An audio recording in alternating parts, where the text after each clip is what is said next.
Good evening, everyone. Today in our webinar, we have Dr. Arpita Mandal with us, and this webinar is for the World Sustainability Day. And Dr. Arpita is a senior lecturer in University of West Indies right now. Um, we welcome you, ma'am. Hi, good evening, people in India, and it's good morning in this part of the world.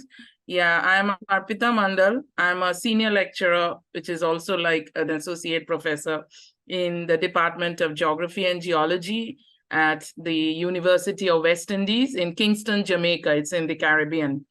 I did my entire schooling from India.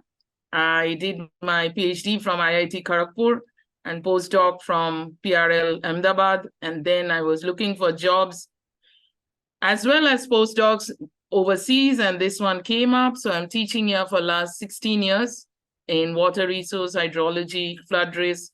And recently in the last 7-8 years, I've moved to impact of climate change on water resources and natural hazards, for example, what related to water, that's flooding. Yeah, so that's my Ma'am, that's journey. yeah, ma'am. Were you always interested in a specific part of research, or with time you developed that? It's developed with time. I did my PhD undergrad in geology. So I'm a geologist, master's in geology from Calcutta. And I did my PhD in geochemistry, radioactive and trace element contamination in coal-fired power plants in India. And then I came here and I started teaching water resources. It was handed over to me to develop this course. So I developed this course. Then I self-taught myself hydrological modeling with help from colleagues who are experts in this field. And then I introduced a new course. And then the field of water resource climate change opened up. So I got interested because where I live, we have the two extremes of the hydro cycle. That's flooding and drought. So, and climate change is impacting everywhere, small islands, big islands, India as well. So with that, I got more interest into it. And you get pulled into it from projects and it goes on. Yeah. Yes, ma'am. That's really great. Like your journey from here to there, and then also you have started your new department and everything, and No, not new specifically, department, a course. okay, a new course in the department. Yeah. Yeah. Sorry for that. Yeah. So you started a new course in that department, and now your work is also focusing on climate change. We at Climate Fact Checks do every kind of research or do every possible way through which we can make people aware about the climate change issue. We bring the topics, what is going on. We go into the depth of it, and we even debunk the myths related to climate change. So to make people aware that it's not it's it is something we have to take seriously now. This is the high time. And this Sustainability Day, we have came up with this theme of sustainable management of water resources specifically. And you are an expert in this field. So we wanted to have that webinar with you. And that's how, like, let's start with the webinar. And there is our first question for you, ma'am. We want to know, like, how does climate change impact water resources and what strategies can be employed to mitigate these effects?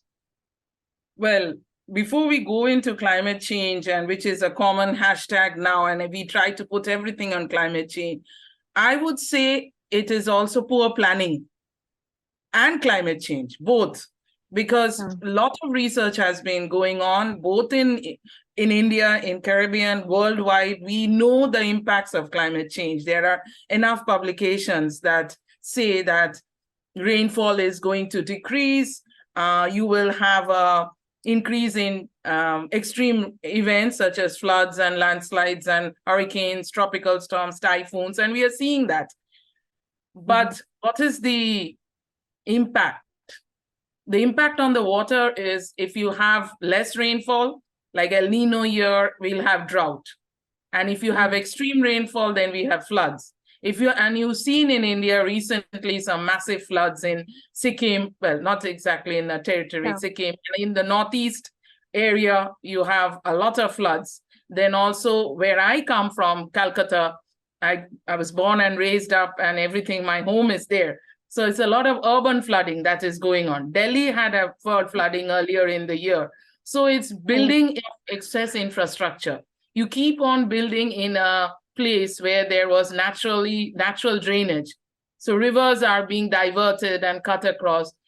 So the impact will be you will have excess runoff, which will give flooding.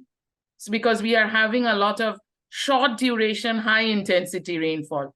In a little bit of time, we are getting a lot of rainfall.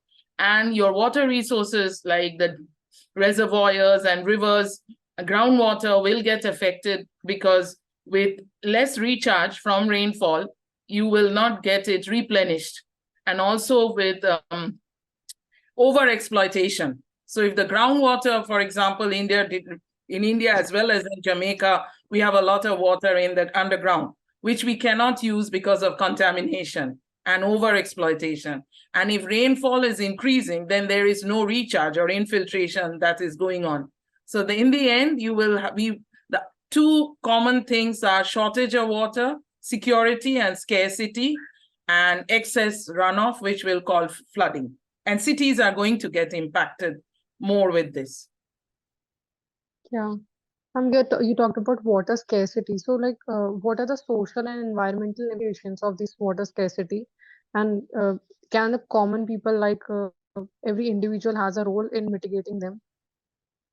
Well, as per the UN 2010 resolution, and since it is Sustainability Day, we are aware that we have the different SDG goals, Sustainable Development Goals, and water is a major goal, six SDG 6, and in that we have equal access to clean water and sanitation for everyone. But we don't have it. We don't have it. To be very honest, we don't. And scarcity, because of overuse, excess use in a small area. So if your source is limited, say you're using water from the river or using from a well, and more and more people are using it. So there will be a scarcity of the resources. Social impact, people will get less water, people will have to develop. Those who have money can put in tanks, excess tanks, instead of 1 tank, 2 tanks, 3 tanks to store. Those who cannot afford, that's a financial problem too. Like we have here as well in Jamaica, some of the inner cities or like less economic people below a certain economic level cannot afford to get that access. If there is a water shortage, I can buy water, right? Because I have access to money.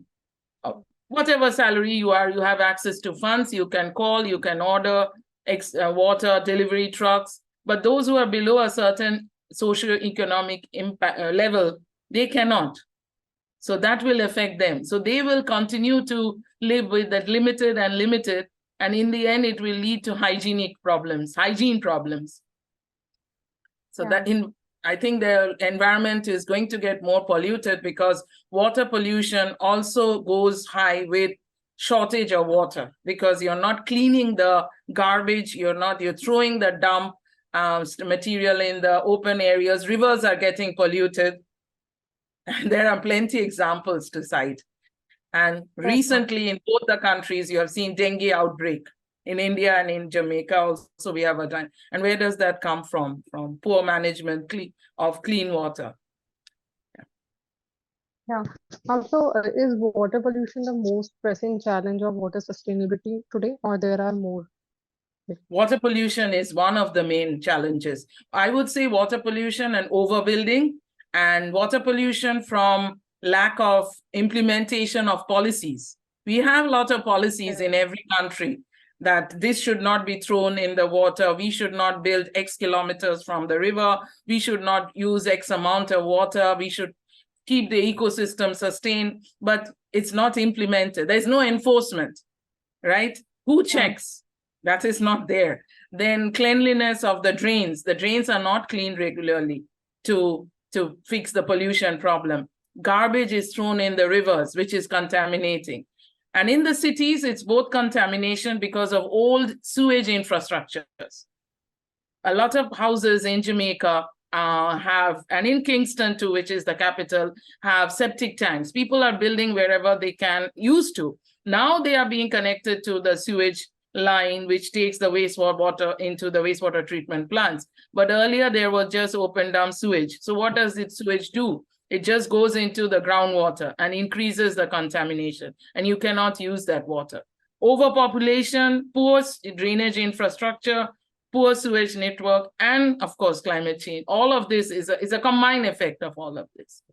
Yeah, it's a combined thing. And Yeah. like rightly you said that it's not only policy, it's regulation as well. Like both play an important role. Yeah, How implementation of the policies. Yeah, implementation. Yes, ma'am. So, ma'am, you told us about the social challenges which we are having. So, water sustainability. When we know this is water is a resource, water sustainability. What if we invest in? What if more businesses come and invest? Is there a good scope? Are there economic benefits for that if we invest in water sustainability today? Yes, we could invest in rainwater harvesting, which is short community projects can be developed on those. You don't have to always invest in big projects, depending on the funding, of course, the donors. It all comes down to money. So local communities can be trained to develop, to understand, first of all, awareness and education. And then rainwater harvesting is an important thing that should be implemented. In big developments also, like catchments, small catchments can be developed to catch the rainwater, then use that water for non-potable uses so that you can offset some of the shortage. And also local community tanks, and in rural areas provide maybe, I don't know what is going, I'm not aware of things in India so much, but here we have small community projects where people are donors are investing in providing tanks to the communities during drought period so that they can store the water and use it when they can use it, when they need it. In our country, India, we have seen conflicts on water, and we have seen conflicts on water and these issues across border also. These are among countries also.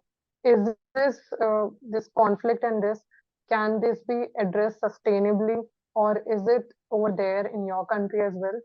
No, we don't have transboundary problem. This is an island and everybody, it's one policy, one water sector policy, one government. India has, because the rivers flow through different states. You have the river Ganges starting from the Himalayas, flowing through different states and ending in Bengal, right? So you cross 3-4 states, and every state has its own government, different political parties, different sector policies. But I think there should be, and I have not worked in India, so I cannot say what is, of course they are doing it, but I shouldn't be saying on that. But there should be a uniform water sector policy from the central. And monitoring is very important. I know they do monitoring of the water quality and monitoring checks and permissions when you are building new development complexes, like building new townships. We all know that we need to get an environmental impact assessment done to get approval. Here we do it, but we have to check that, do we have enough water to supply 40-story, 30-story buildings, or the energy to pump up the water all the way to the tank? And the resources are replenishing. So you pumping water to everybody in a huge multiplex. Do we have enough groundwater to sustain that? So these should be in the policy, that if you are taking more than X amount of water, then you pay for the excess. Unless there is a pressure on people to cost, people will not listen. Even I won't. It's simple. Unless there is a force, people not going to listen in developing countries. So I think there should be some fine, or not fine, I would say it's an extra cost, that if you're building above 5-story or 10-story, depending upon the reservoir you're pumping in, you pay extra for that, so that everybody gets the water. And there should be a sewage bill also. You pay for the sewage. Because that is important to contamination. Yeah, ma'am, that's a really good policy change suggestion, that point. That because there is this thing that it becomes biased. No, there is a building with 10 floors, and then there is a building with only one floor, and because that all the water being pumped up, the others have to suffer. So that's why conflicts and all these things, water related issue, it And the emerges. municipalities, like in Calcutta, where I am from, in my house, I have my own well. Like people have their own individual tube wells where they dig deep down and pump it up. And so I don't pay for water bill. I never paid. But if you are even in the municipality, they don't pay for the water bill. So it's always there. But how long will it always be there? We never faced water situation in my city yet, but it will soon. True. It will. Yeah. If it will be the water extraction rate will be this high, every city it will impact every region. Yeah. So, like for example, in Jamaica, you have to get permission from the National Water Commission before you build that you have to allocate X amount of water. So similar rules must be in India from the Central Groundwater Board or SWADE or whatever the local agencies are. But the problem is with enforcement. Nobody checks. Nobody checks. Yeah, and you know. To get it sustainable, we need a good enforcement. We need enforcement and implementation. Research is ongoing. There's plenty papers done by researchers all over India and Jamaica, anywhere in the world, but the enforcement is policies are there. They are written on green paper, white paper, but enforcement is important. Exactly. So when we enforce it, then only we can ensure sustainability. That's a very important point. Right. Yeah. Because we already have policy. We don't need much. Better we need enforcement of those. Right. Can you share some examples of successful water sustainability initiatives, any part of the world, in your experience, if you have heard of or you know about them? I went to a conference a couple of years back here, and they were talking about drought. And that time, South Africa had a big drought about 2018 or 17. So one of the participants from South Africa, she was telling that the local water company, or the municipal water company, they changed the water wiring in the house pipeline. So gray water went to a separate and potable water separate. In terms of recycling, they recycled the gray water and had it done through pipelines. So that is there, but it comes down to, again, money.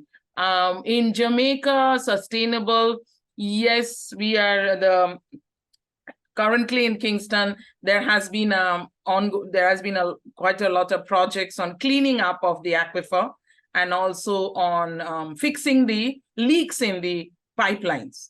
Like being an island, we have a lot of shortage of water when it comes to, especially in Kingston, because right now we are coming out of a drought and the reservoir level which we use for water went down to 10%, almost 10% or 20%.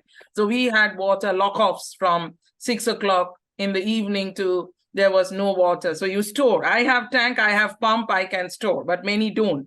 Now what they were for 5-6 years, the Water Commission has been is doing projects where they are fixing the underground leaks, which is very important because it helps in stopping the loss of water, because we used to get a lot of water lost, about 70% through the leaks. Now that is reduced, so we can get more water from that limited source. So that's a very good project that's going on. Then the sewage treatment thing has been improved. More and more houses are being connected to the sewage lines. So those are direct local important things, and I've seen happening in Jamaica. Yeah, ma'am, the example which you gave about that fixing that leakage in pipes, that's a very good initiative because it seems like it's just a leakage and we have bigger concerns or bigger areas to work on. But then when you sum up all the water leakage together, you are saying it is of a good proportion.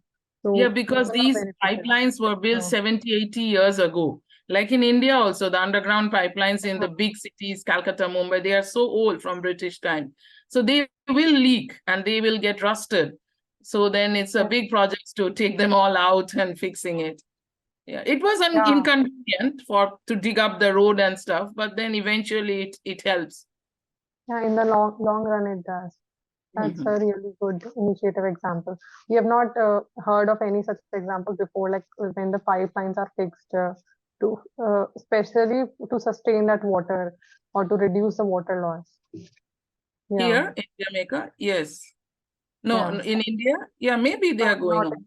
yeah, yeah. It's going on, but like uh, it's not really what we when we hear about water sustainability. It's like the big projects. These are also the projects which are going on, and they are also um, reducing the water loss or making it sustainable in the long run. Yes. Yeah. Mhm. So, ma'am, these at the community and individual level, when we come, so water conservation, it's like we always know that okay, we should not waste water and everything. So, for an individual level, is it limited to that only, or there are different ways? Like because people only know that you should conserve water, but to use it sustainably, they don't act much on it. They say, okay, we will save it, but whatever water we have, whatever wastewater we have, we can reuse it or even if it is effective or not, they're not much aware.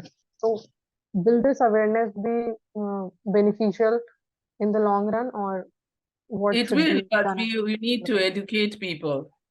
You see, Yeah, in India, if you, well, this recording will be open, but people will see. But India is a huge country. yeah, Controlling is, it's not difficult or impossible, but it will take time. Education is yeah, very important. We should invest money more in education, clean water and sanitation, and health. That are the three yeah, things we should be investing money. I don't want to go into too much into sensitive topics, but these three things should be the agenda for every country: education, health, and water and sanitation. That should be the agenda. Because if you're not educating at grassroots level, you and I, we went to good schools, we went to high, we had a people like us, we had the privilege, but there are those who are polluting, or there are many people who don't know about it, and it's just lack of awareness. It's okay, who cares, who's seeing me throwing something in the river, right? Nobody is that's true. implementing. Who That's is true. seeing, who will check? This Like becomes the attitude, yeah, nobody because is checking. right, It's here too, same thing. Who cares, who checks? In India too, in cities too, right in the heart of cities there are rivers when drains which are highly polluted. Conservation, yes, we know, but some things like, and we only tend to do when there is a problem. Like if there's a dengue, we'll start suddenly clearing up drains and tell people to put nets and stuff. It's not an ongoing process. Sometimes here there are awareness issues, awareness campaigns where people are told to conserve or use water, such as you turn off the tap when you are washing dishes. It's a common tendency to uh, keep the tap running, right? We do it because in India, I don't pay for water bill, so I don't care. Here I pay, so I do it. It's a not natural human thing to turn off the water when you're not washing dishes. So you take a pan, you keep all your dishes, you rinse it, and you keep the soap in it, and then you turn off the tap and slowly rinse it. Then you can save if you the water, right? Because if the tap is on constantly, it's flowing out and it's not helping much. So like these small little household things, we can uh, tell people, and at through maybe what advertisements, social media, movies, whatever the platform yeah, is. true. There Yeah. are different topics. Yeah, that was really helpful, ma'am. So your experience, I hope all our viewers, so when we'll publish this, like all our viewers will have a good awareness of this, at least these topics which we have discussed. And also, ma'am, do you still take some projects in India or not? No. Not Talking about directly. your India journey related to India, I go water. home every year. I would Yeah. love to work, but India, there are many experts, so they don't need me. There are many researchers, but I do work in like small collaboration, academic more Okay. academic with my colleagues from previous colleagues who are there. Like I sometimes go, when I go, I give a talk. I sometimes take like a courses on in their class. 1 week course and on hydrological modeling, but not on big projects, not yet. Yeah, academic, ma'am.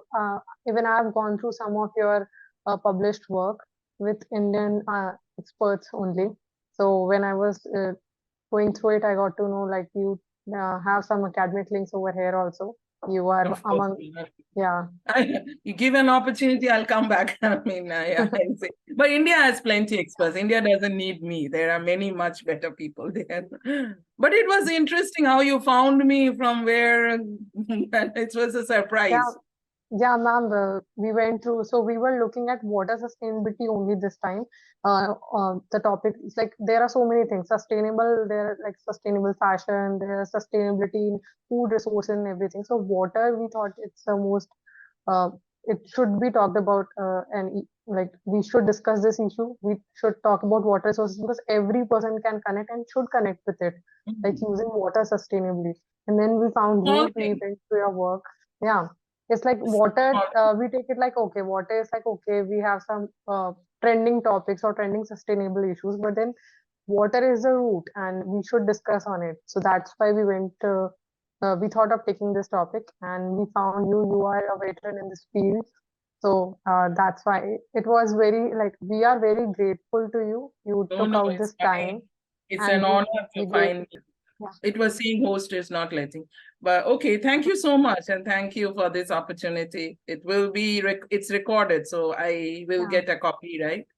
Yes, ma'am. We'll share the link with you when it's published on our social media, and then you please share it with your group as well. Yes, yeah. Thank you so much. Thank you, ma'am. Thank you.